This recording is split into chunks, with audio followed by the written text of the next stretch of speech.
Se poate slăbi la orice vârstă. Nu ești convins că această afirmație este adevărată? Rămâi aici pe canalul Superfit pentru că ți-am pregătit un video în care îți voi spune ce trebuie să faci ca să slăbești în fiecare dintre cele 3 mari etape ale vieții. Sunt doctorul Șerban Damian, nutriționist la Centrul Superfit din București, cu 20 de ani de experiență în acest domeniu. Am ilustrat acest clip cu imagini 3D ale unor pacienți care au slăbit foarte frumos în clinica noastră. Înainte de a începe, nu uita să te abonezi la canalul Superfit. Indiferent de vârstă, kilogramele în plus pot influența negativ sănătatea, dar și încrederea în sine și calitatea vieții. De asemenea, obezitatea este legată în mod direct de creșterea mortalității generale. Pe de altă parte, o greutate sănătoasă poate preveni boli grave și poate contribui la starea de bine în toate etapele vieții. Există peste 50 de comorbidități ale obezității care pot fi diminuate prin scăderea în greutate, inclusiv diabet zaharat, boli cardiovasculare, osteoartrită, depresie și anxietate. În anumite perioade ale vieții, slăbirea poate fi mai dificilă, dar schimbarea în bine a obiceiurilor alimentare este oricând posibilă. În continuare, îți ofer un ghid pentru slăbit sănătos și sigur la diferite vârste. Voi începe cu copiii și adolescenții. La copii și adolescenți, procesul de slăbire trebuie gestionat cu atenție, pentru a nu interfera cu creșterea și dezvoltarea lor. Pe cât posibil, în funcție de vârstă, cei mici trebuie să știe de ce e important să respecte anumite reguli și să mănânce sau nu unele produse. Este bine ca adolescenții să înțeleagă principiile de bază ale alimentației, ce să conțină o masă hrănitoare, cum pot alege alimente potrivite pentru sănătatea lor, dar și să mențină un echilibru între plăceri culinare și alimente hrănitoare. Ca părinte ai nevoie de calm, răbdare și disponibilitatea de a prepara mese hrănitoare, dar și gustoase, cu aspect apetisant, cu cât mai multe legume, fructe, cereale integrale, grăsimi sănătoase și surse bune de proteine. Nu exclude complet din alimentația copiilor sau adolescenților unele produse pe care ei le iubesc, cum ar fi ciocolata și prăjiturile sau grupe de macronutrienți, de exemplu grăsimile, ci reduc cantitatea consumată sau frecvența.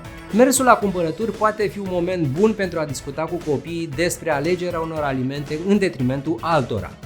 De asemenea, gătitul împreună este o modalitate plăcută de a crea o legătură cu copilul, dar și de a-i transmite plăcerea de a pregăti mâncarea acasă cu propriile mâini. Orice modificare pe care o faci în alimentația și stilul de viață al copilului are mari șanse să fie acceptate dacă schimbările sunt mici, implementate treptat și implică întreaga familie. Un program bine organizat al meselor poate fi de ajutor pentru copii, astfel încât aceștia să accepte mai ușor schimbările. Un mod excelent de a stimula copiii să adopte obiceiuri sănătoase este exemplu părinților și al celorlalți membri ai familiei, atât în ceea ce privește alimentația, cât și mișcarea. Timpul petrecut în familie, care încurajează activitatea fizică sub diferite forme, mers pe jos, drumeții, sporturi cu mingea, bicicletă, not, este benefic pentru copiii de toate vârstele. Include în programul familiei tale ieșiri împreună în aer liber care să-i stimuleze pe cei mici să facă mișcare cât mai des. Nu grăbi procesul de slăbire. Pierderea treptată a kilogramelor în plus este de preferat în locul unei slăbiri bruște în urma unei restricții calorice foarte mari. Scopul principal ar trebui să fie dobândirea unor obiceiuri sănătoase și menținerea lor pe termen lung de către copil sau adolescent. La rândul său, acest proces va determina slăbirea. Încurajarea obsesiei pentru slăbit poate fi periculoasă, mai ales în rândul adolescenților, ducând la tulburări de comportament alimentar ca bulimie sau anorexie. În niciun caz nu-ți eticheta copilul ca fiind gras, leneș sau lipsit de ambiție. Dar cum procedăm cu adulții? În acest caz, fiecare poartă responsabilitatea pentru propria persoană și pentru alegerile făcute. Pe acest canal o să găsești o mulțime de clipuri în care ți-am vorbit despre slăbire și alimentația sănătoasă. Dar hai să reluăm câteva dintre principiile importante. Consumă cât mai multe legume crude și gătite. Au puține calorii, dar sunt bogate în nutrienți, fibre și apă. Nu exclude din alimentație nicio categorie de macronutrienți. Carbohidrații, grăsimile și proteinele au fiecare rolul lor pentru starea de sănătate a organismului.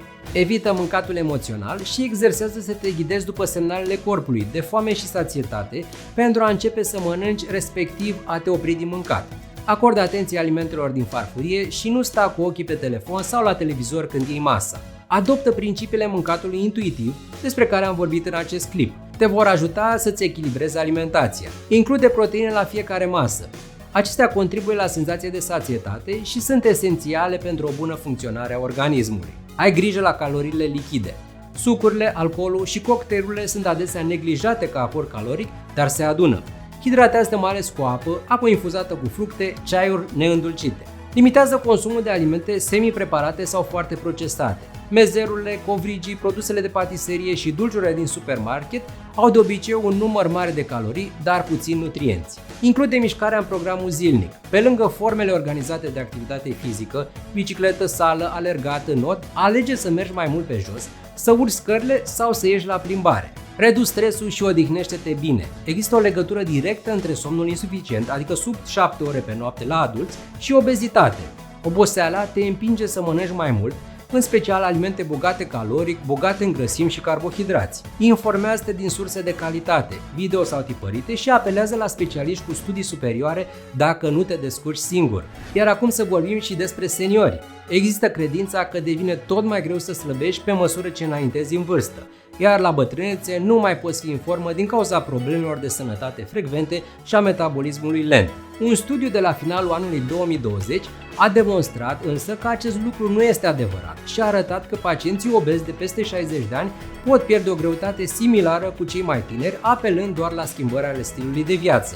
Iată ce ar fi bine să ai în vedere.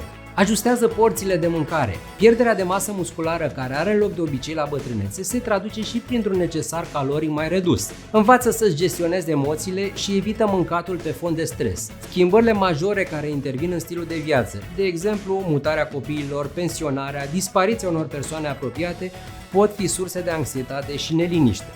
Vorbește cu prietenii sau apelează la un terapeut. Menține un stil de viață activ.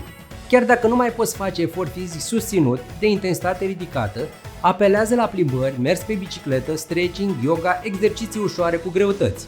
Sedentarismul este periculos pentru sănătatea fizică și pentru cea mentală deopotrivă. Mănâncă mai multe legume, fructe, cereale integrale, pește, carne slabă, leguminoase și lactate cu conținut scăzut de grăsimi. Evită consumul frecvent de dulciuri și fast food. Hidratează-te bine, bea apă și alege alimente cu un conținut ridicat de apă, ca salata, castraveți, roșii. Supele sunt de asemenea o opțiune bună de inclus în meniu. Mergi periodic la controalele medicale pentru a preveni sau a depista din timp anumite boli.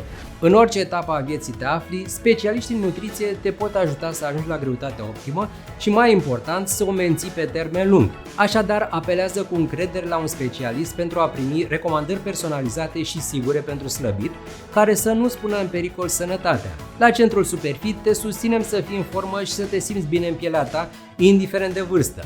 Dacă ai nevoie de ajutor, te așteptăm la clinică sau online. Nu ezita să ne contactezi. Sper că ți-au fost de folos aceste informații. Abonează-te la canalul Superfit și urmărește-ne!